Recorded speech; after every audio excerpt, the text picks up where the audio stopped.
Hi everybody, welcome to another episode of the Stellium Astrology podcast. It's Stephanie James, your host, and I'm the founder of stelliumastrology.com and of the Stellium Astrology podcast. Surprise, surprise there.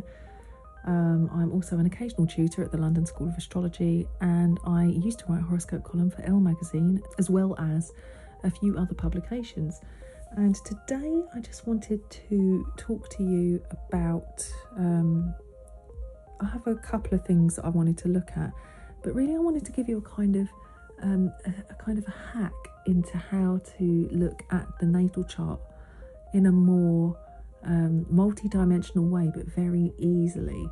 So if you want to add an extra layer of interpretation, now I don't want to confuse you guys, like if you're quite early in or whatever, but it's a really good way of doing it, and I found that it works. And what I do normally, I can do this in my head now usually, like I can kind of look at a chart and kind of put stuff in the place it needs to be in order to do this. But what I do is I not only do I look at the natal chart, so I get the time, the birth time, date and place, and that, as described in previous episodes. If you haven't listened to the basics and you don't really know what I'm talking about, definitely go back over the very first few episodes of the podcast and follow it through, because I should have given you enough information that you're at this point able to just follow what I'm talking about, hopefully anyway. But yeah, so basically the birth time can be the difference between one sign or the other, because the degree shifts at about every 4 minutes in the natal chart, and some signs rise faster than others. But also what I do like to do, as well as having the normal natal chart with the time, I also like to look at the sun sign chart, the solar chart. So what I do by that is I cast the chart, still with the birth time and everything, but use the sun, put the sun on the ascendant, or at least the sign that the sun sign on the ascendant. And that way you can say that this is how, well, it definitely is how, horoscopes are written. That's how you do the sun sign or the star sign. You put the sun sign on the ascendant, and then you look at where all the planets fall, and you can tell a story for that day, week, month, or even just that minute, based on the sun sign alone. And that way you can speak to pretty much all of the Scorpios or all of the Taurians using the sun sign, just by putting the sun on the ascendant and looking and telling a story of those current transits and what's going on at that moment or that month or whatever, which should have an impact on each of the Taurians or Scorpios or whoever, whichever sign. And that is an interesting way of looking at astrology anyway, because it does work. I found that when I started writing horoscopes, as I mentioned last week, I did get people contacting me saying, how does that work? You've really, somehow you've really tapped into my chart, and horoscope columns are usually poo-pooed, they're usually really cryptic, and it's usually a very short statement which is supposed to give everybody something to think about. I had a conversation with an astrologer who writes for, she's written for loads of publications. I think she's written for Vogue, and I don't know if it was the Express or lots of different ones. I think she write for the Metro as well? Can't remember now. Anyway, Shelley von Strunkel, and she told me that sun sign horoscopes are literally the only time of the day that somebody is able to sit down and think about themselves. It's like a meditation. For people that actually bother to sit down and read their horoscope, it's literally like a little meditation where somebody sits down for the day, like if you're ever on the tube, the underground, the subway, on the bus, and just having one of those days, and you flick to your horoscope and have a look, and it'll tell you something, and you actually stop and you think about yourself, about your day, how does this apply to me? And you just take a moment out of the day to literally go within. And I never ever thought of horoscopes like that, but I thought she's got a point. And I believe I think it was Shelley that told me this. I know it is a Shelley story, but I don't know if it was told to me by Shelley or by someone else. But Shelley von Strunkel was sitting on the tube and looking over somebody's shoulder as they were reading the horoscope she'd written for them. And I thought, wow, that's so cool. But the reason I'm bringing that up is because sun sign astrology does work. It's very general. You can't be very specific. Obviously, the person's personal chart is going to tell you more.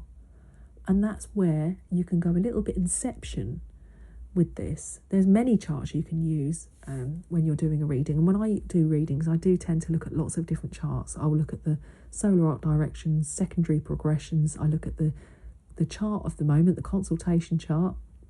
So the chart of the time that the reading was booked, and also the person's natal chart. So that's like 4 different charts. And then occasionally I like to stick the solar chart on as well, because I find that this just gives you an extra added layer of meaning. Like when you've got all those different, it's like when you go to the optician and they put all those different lenses in until you can actually see clearly. Sometimes you can have a couple of charts and you can go into it a little bit and you can scratch the surface, but with a few more different layers of meaning, suddenly you're really there in the picture and you're really seeing what's going on in that person's life. So it's, obviously can be quite complex. I'm not trying to overcomplicate or confuse anybody, but it is fun to play with.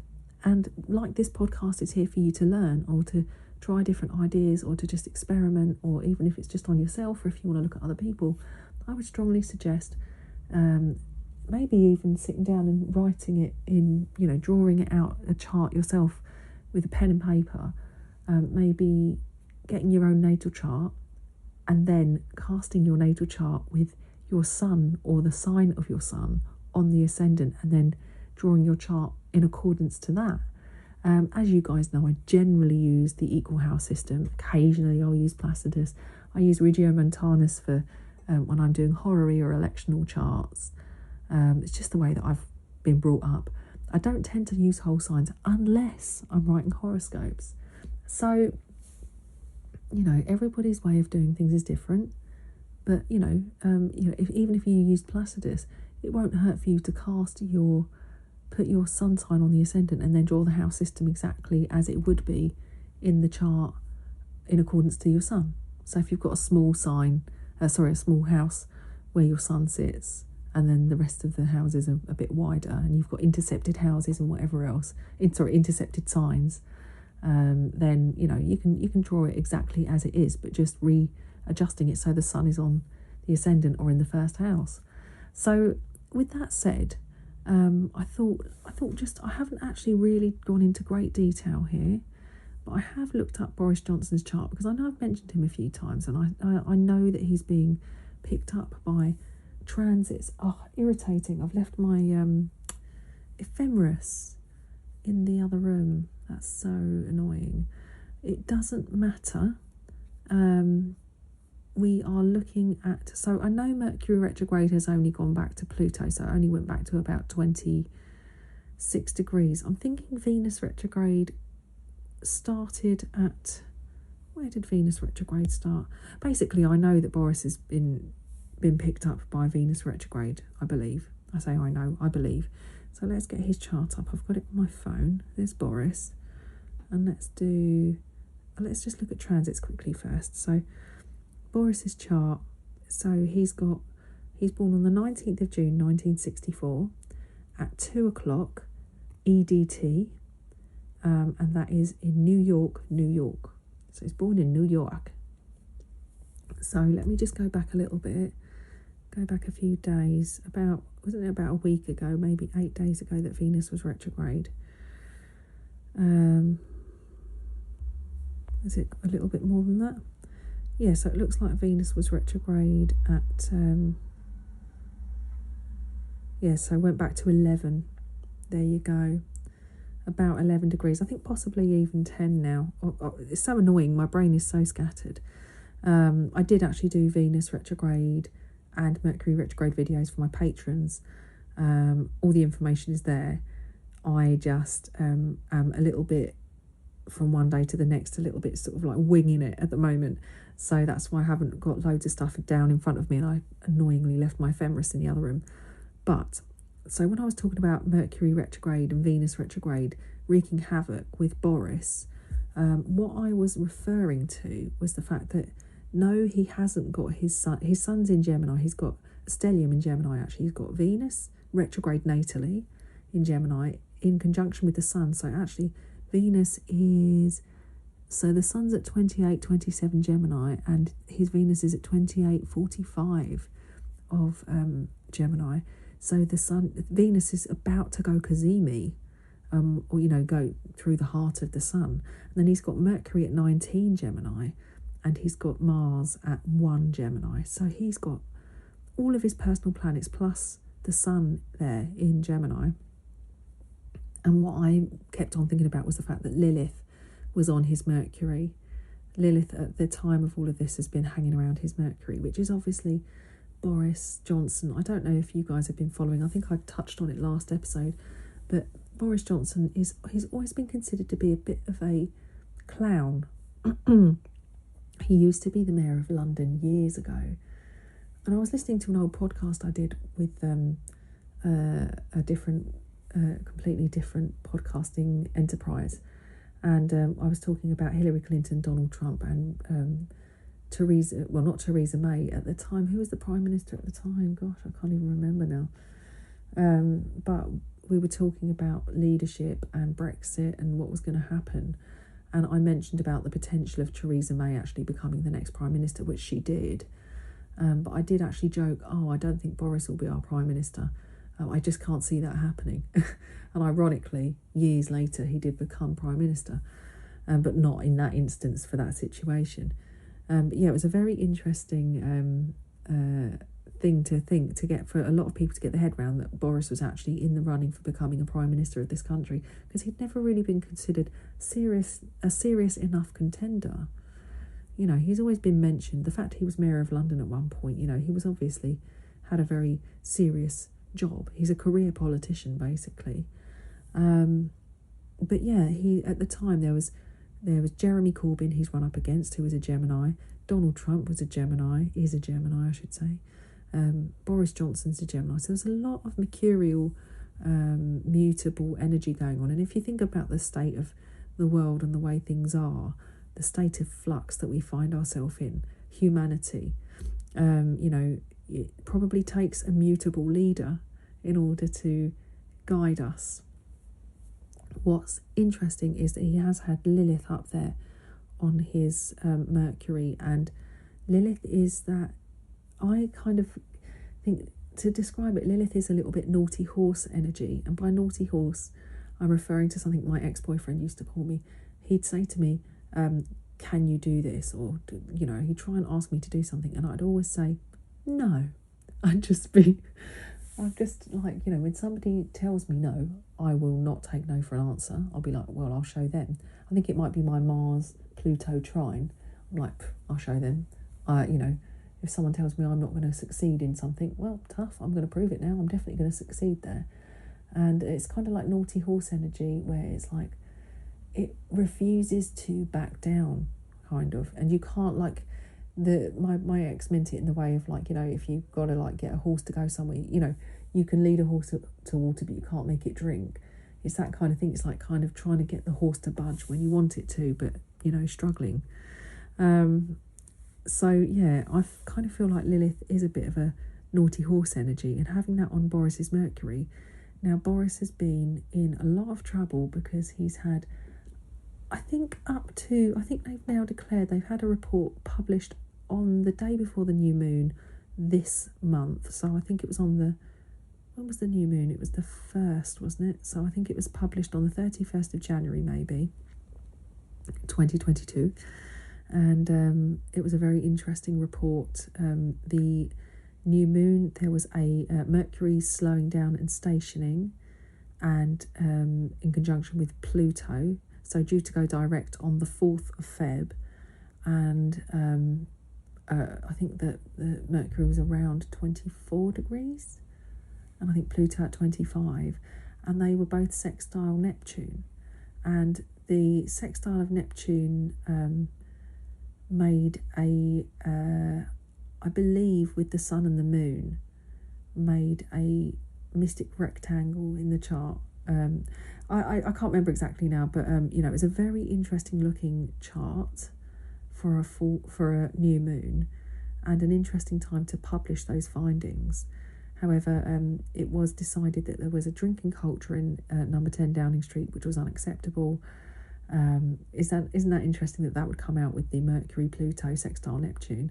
But also that Boris had been lying about the fact he'd been attending parties, and there were pictures, photographic evidence. Again, there's that Neptune sextile, the photographs of him at the party doing what he shouldn't have been doing during a global pandemic, when everybody else was locked down and not able to spend time with their loved ones, and I'm not just talking about you can't go around to their house or go to their party.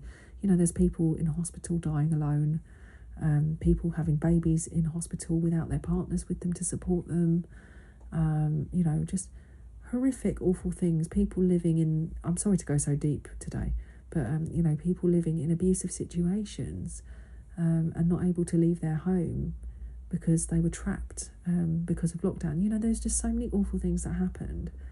And Boris was at Downing Street having numerous parties, and his excuse was in the House of Commons, nobody told me it was a party, and I didn't realise it was against the rules. Those are the things he said. How Gemini do you want to get in your response? You made the rules, and now you're breaking the rules, and you're talking your way out of it, and lying. Now, Mercury retrograde obviously is a time where we have to tie up our, go back, tie up our loose ends, go over the mistakes that we've made, and etc. But Venus retrograde for Boris just so happened to be on his IC. It was moving over his IC in Capricorn. His midheaven is at 12:51, so nearly 13.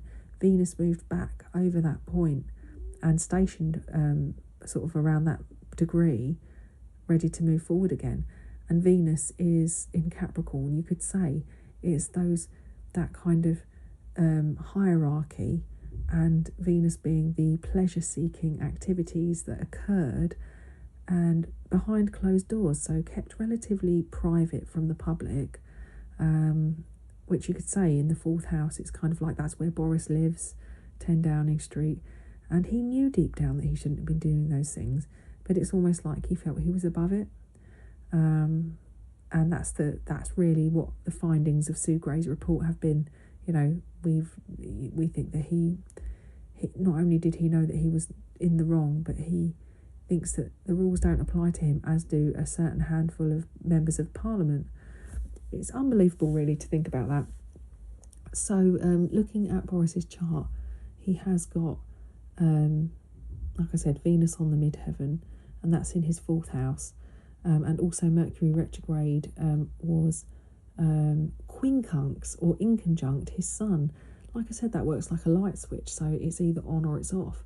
So for Boris, it's like at the moment the truth is coming out. He's backtracking, he's backpedaling, but instead of us kind of appreciating, he's always been quite a likeable cat. Well, I say that he's quite divisive, particularly now, but the people, there's something about him that is likeable. You don't necessarily see him as somebody that can lead the country, but there's a charm about him, which is that Sun Venus and that Mercury. He always seems to have an answer for everything.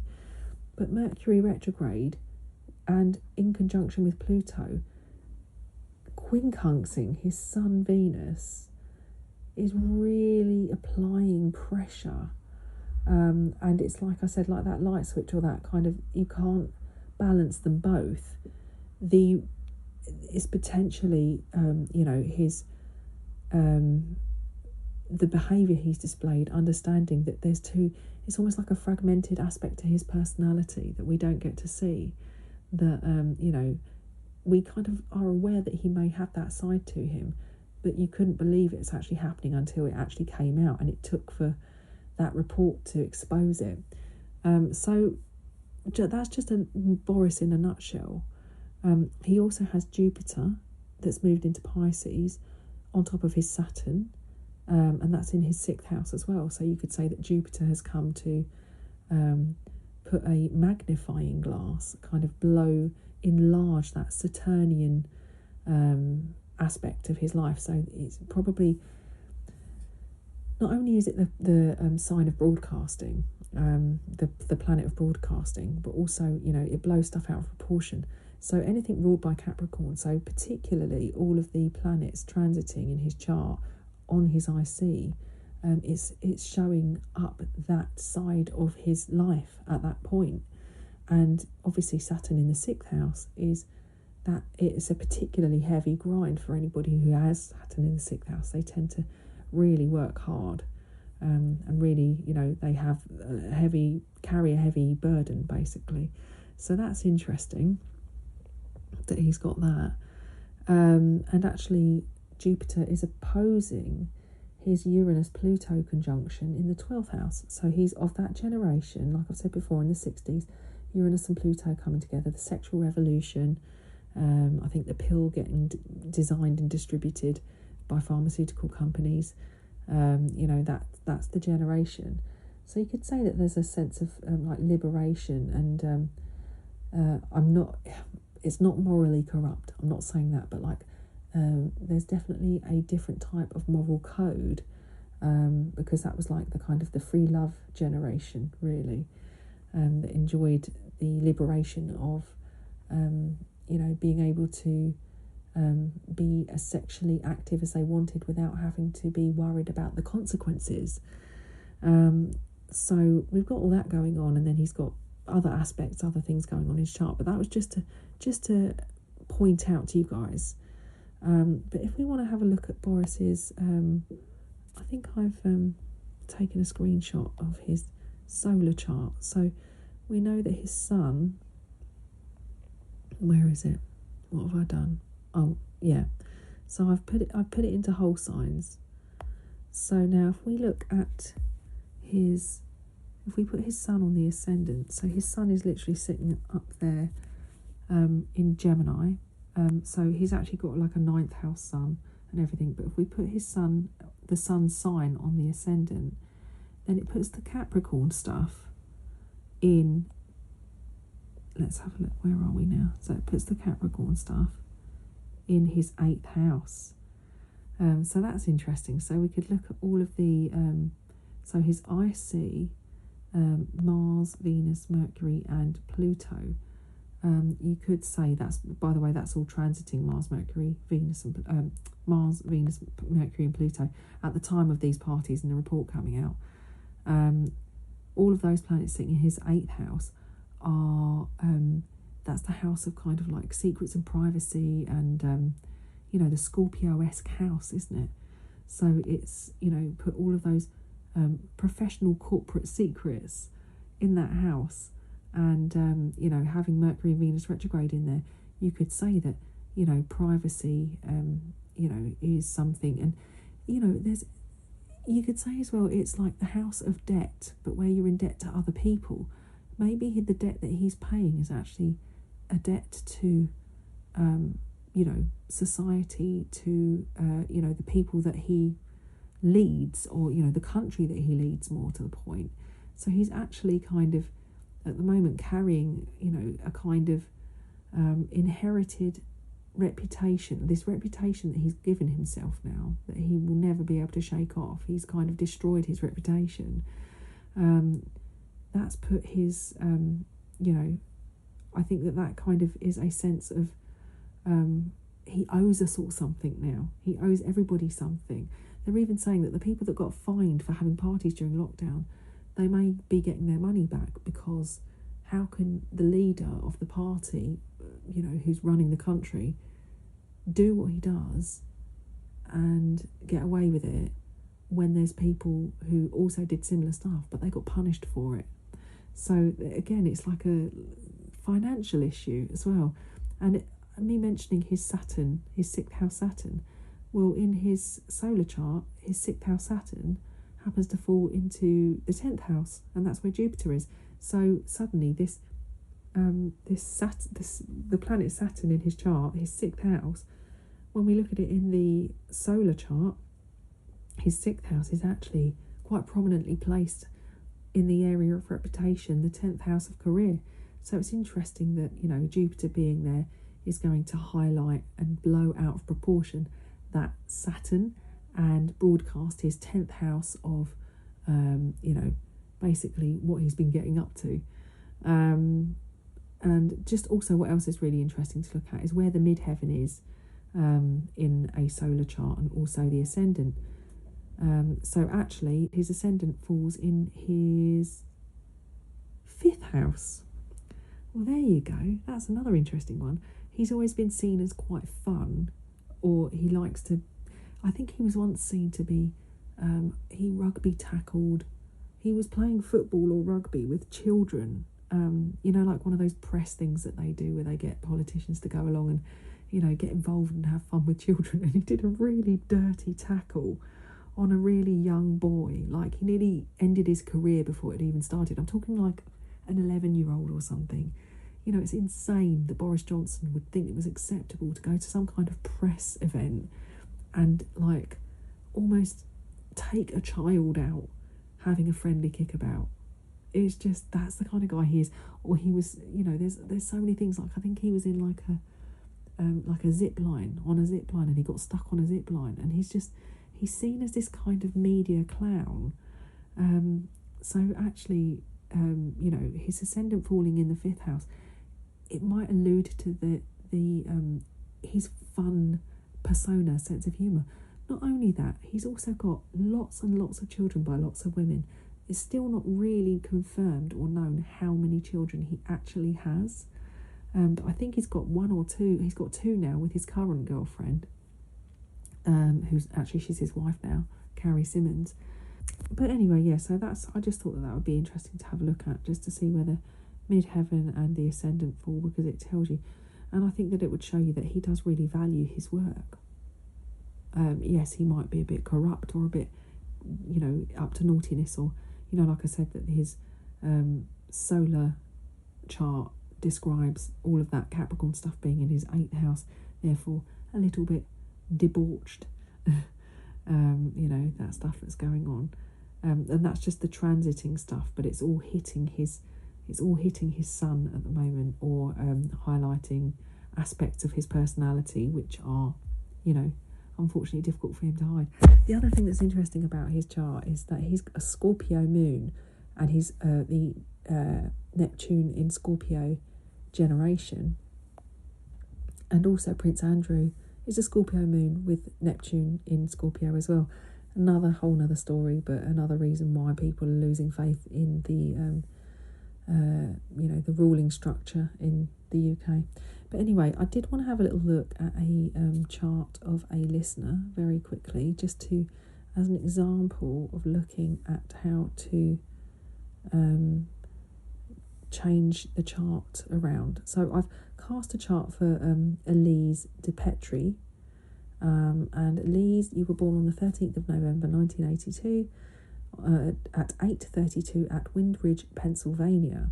Now, I've just put the chart as whole sign because it's easier to turn the chart.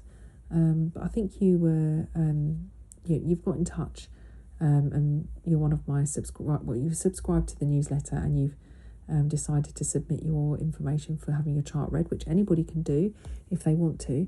And you have got 1, 2, 3, 4, 5 planets in Scorpio. You're just approaching, you are in the new moon phase, so you've got Sun and Moon in Scorpio, plus Mercury, Jupiter and Venus. So that's a big old stellium in Scorpio. And when I put your, just in a whole sign, that all falls in your 5th house.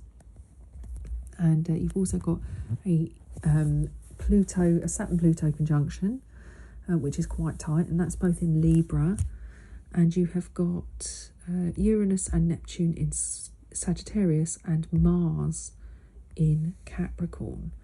And you've got, by the way, you've got Cancer rising and Pisces on the midheaven.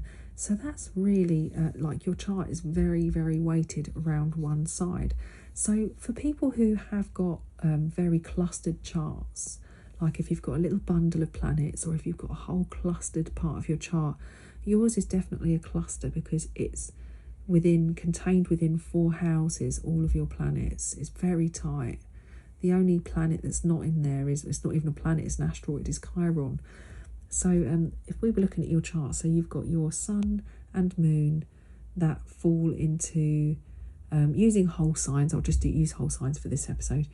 You've got your sun and your moon, which happen to fall into the 5th house, and that's stellium in Scorpio. It's super duper creative and it's super super fertile. Like, it's just full of ideas, and there's this ability to go so deep and really stare some of the darkest things in the face and come up and make something beautiful out of it. It's almost like planting a seed in shit, basically, and watching it grow into a beautiful plant that thrives in the sunlight. However, you have to have your roots firmly wedged in the shit in order to grow tall. Pardon my French, I should probably put a explicit lyrics warning on this episode.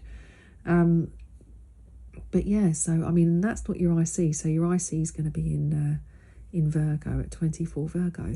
But having your moon there and that Scorpio stuff, it just, to me, it tells a story of somebody who's able to be very creative about some of the darker aspects of life, whether it's the parts of life that you've lived and experienced, or whether it's the parts of life that you're aware of through your encounters with other people. It's very intense having all of those planets in those areas of life. And what is intensity but maybe a slight discomfort when you meet somebody who happens to prod you in places? I'm thinking, like, usually when I meet somebody quite intense, I find their presence to be a bit overwhelming. I usually feel it in my solar plexus, a little bit invasive. So that intensity can make other people feel uncomfortable. But you're attracted to people who are equally intense as you are. And you probably attract people who are quite, I don't know about quite powerful, but probably quite controlling or able to keep you grounded, because you've got that nice little Mars in Capricorn, which is a lovely place for Mars to be, because Capricorn is quite controlled. I think I talked about it last week, actually, funnily enough, about how I like Mars in Capricorn, because it can be very good at very good self-control, but sometimes a little bit too good at self-control. But yeah, so if we think of Mars as your modern ruler of your traditional ruler of your stellium, and then we look at Pluto in Libra being the modern ruler of your stellium, and that's in Libra, it definitely feels like there's the emphasis of other people and relationships in your life are very important. So that's, without going into too much depth about your chart, I want to turn it around so that you can see that there's another level that you can look at your chart with. So if we're going to put Scorpio on the ascendant, I'm just turning my phone round. I haven't got anything fancy to do anything this with. I'm just turning my phone. So that means that you've got your Saturn and Pluto are literally sitting around your ascendant, as is your moon. So if we were to put your sun on the ascendant, then it can put Pluto, Saturn, Moon, Mercury and Jupiter all in your 12th house, and your Sun and Venus on your ascendant and in your 1st house. Now, interestingly, having all of those planets in your 12th house can be where we don't see things so clearly, and where it's known as the house of hidden enemies, or the house of distortion. It may be that you've had to deal with a lot of difficult people in your life that probably gave you that developed understanding of Scorpio matters. However, you're not afraid to talk about these things. In fact, you have a need to experience life in an intense way, and a definite drive to wanting to not only talk about what you've been through, but sharing those experiences with people and helping people to learn and to almost guide people. I like people with anyone who's got a bit of Jupiter in Scorpio, generally tend to be what I coined with one of my clients as teachers of transformation. So you're able to use what you've learned and to help other people with that. Now, you have got actually Chiron in Taurus opposing your stellium. So there is a sense that maybe you are a healer and you attract the wounded, but you once were the wounded and you needed a healer yourself. So that goes from your first to your 7th house. And the Capricorn stuff happens to fall in your 3rd house, your Mars in Capricorn. So this means that, actually looking at the way that the chart works for you is that Mars is probing deep, giving you a sense of adventure and a sense of exploration into your thought processes and your communication styles, and basically expressing perhaps some of the things that you've been through, and understanding them in a way that helps you to process it in a cognitive way some of the difficulties. Yes, you've got Mercury in Scorpio and you go to deep places. Conversations aren't light and fluffy. Mars in Capricorn is very good at debating and discussing, maybe expressing anger through journaling, talking to friends, having a social group, connecting with people locally. It might be somebody who has gone to maybe like group therapy or something, or maybe you've found connected with people in your local area through some kind of interest. Perhaps say that you joined an astrology class, for example, or something like that. But it's something that you can take quite seriously. It helps you to express some of the difficulties that you've been through. This is just by turning the chart round so that you've put the sun in the 1st house or on the ascendant, you're able to look at a double meaning of the chart. It's almost like expressing things in a better way. It also puts your ascendant in your 9th house, opposite all the stuff in your 3rd. So you have the potential really to do a lot of self-discovery through travel, I would say. And actually you're probably going to learn a lot about your family, and maybe find a family or find a home through learning about yourself and things that you've been through. In fact, you may find that you want to live abroad, and kind of a different culture feeling more like home to you, and that Mars in the 3rd house that opposes it is a good way of working through the difficulties that you've been through, which I know you did mention in your message to me when you submitted your chart, that you have had some very challenging issues in your life. Mars in the 3rd house may be somebody who starts off angry, ends up having anger management, and then with that Scorpio stellium, the ability to transform that anger, like I said, planting that flower in the compost and watching it bloom. This Mars has dug deep, that soil has been dug deep, and you planted the seed, and now you are able to turn those experiences around, and potentially after you've transformed yourself on a deep level. And I'd imagine you went through some huge changes when Pluto went over that Mars placement. Gosh, when would it have gone over it now? I'm thinking back to probably like 2000 I wish I had my ephemeris on me. 9 degrees, maybe 2011. Having Pluto around that Mars placement is going to have made you really dig deep, really understand yourself on a deep level. And actually you're going to grow up and out through that 9th house, and into teaching others. Gosh, I mean, I know that you were looking for sort of a sense of meaning, but isn't it funny how your solar chart, the ascendant is in the house, the 9th house of meaning, and looking for something more. So you're more than just somebody who has, a Scorpio stellium. Yes, you've got, Uranus and Neptune in the sign of Sagittarius, which is searching for meaning, wants to do something meaningful with his life. But your ascendant happens to also echo that principle by falling in the 9th. And, the Sagittarius stuff in your chart happens to be in the, if we're using whole sign just for this episode, for argument's sake, that falls in the 2nd house. Both Uranus and Neptune. Uranus is, activist, but ultimately it doesn't sort of like want to identify with a specific way of seeing the world when it's in Sagittarius. It's forgiving, and it is able to see things the way that everybody sees the world. It's open to lots of different spiritual and religious ideals, and Neptune is super compassionate in Sagittarius as well, so you've already got that.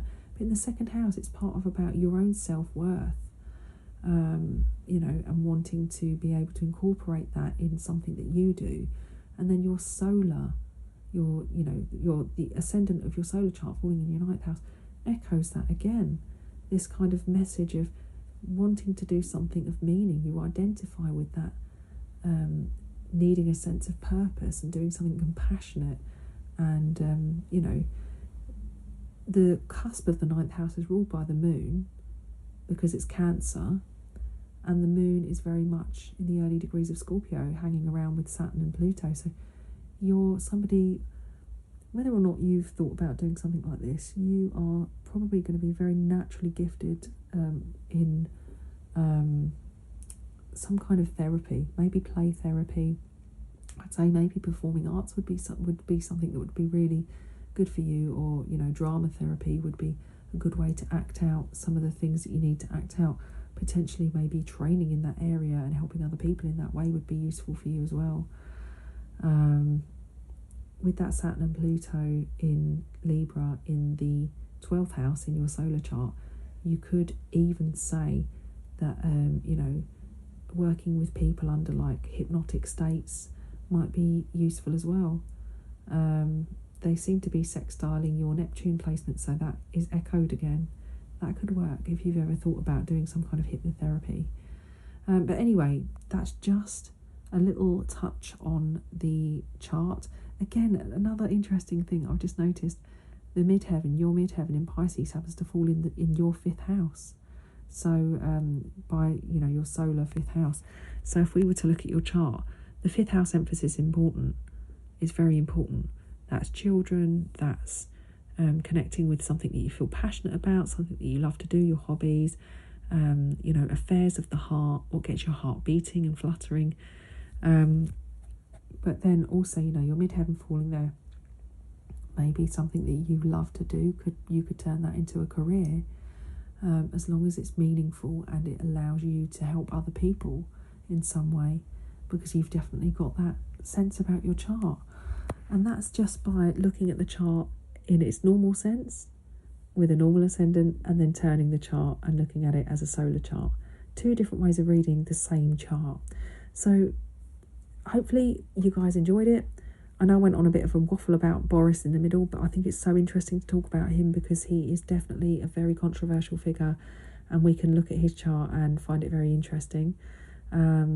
Thank you for tuning in today. Elise, thank you for letting me use your chart. Don't forget, guys, to check out the Patreon page. I've got 3 tiers. Lowest tier is £1 or $1, wherever you are.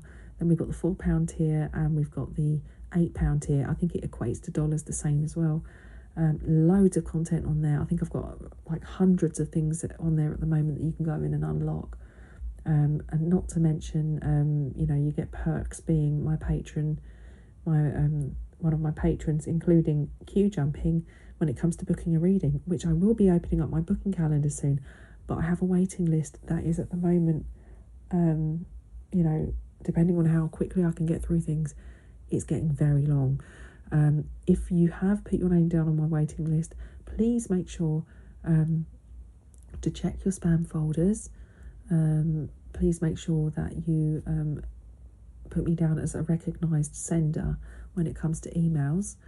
I may be emailing you from a different email address than stelliumastrology.com because I know that goes into spam folders. It can go into spam.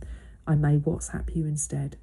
I've been asking for people's phone numbers, so keep an eye on your phones, keep an eye on your inboxes.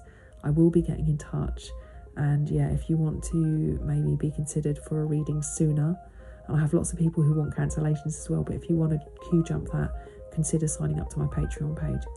I think that's it. I hope you guys are good, and I'll be with you next week for another episode. Take care. Bye now.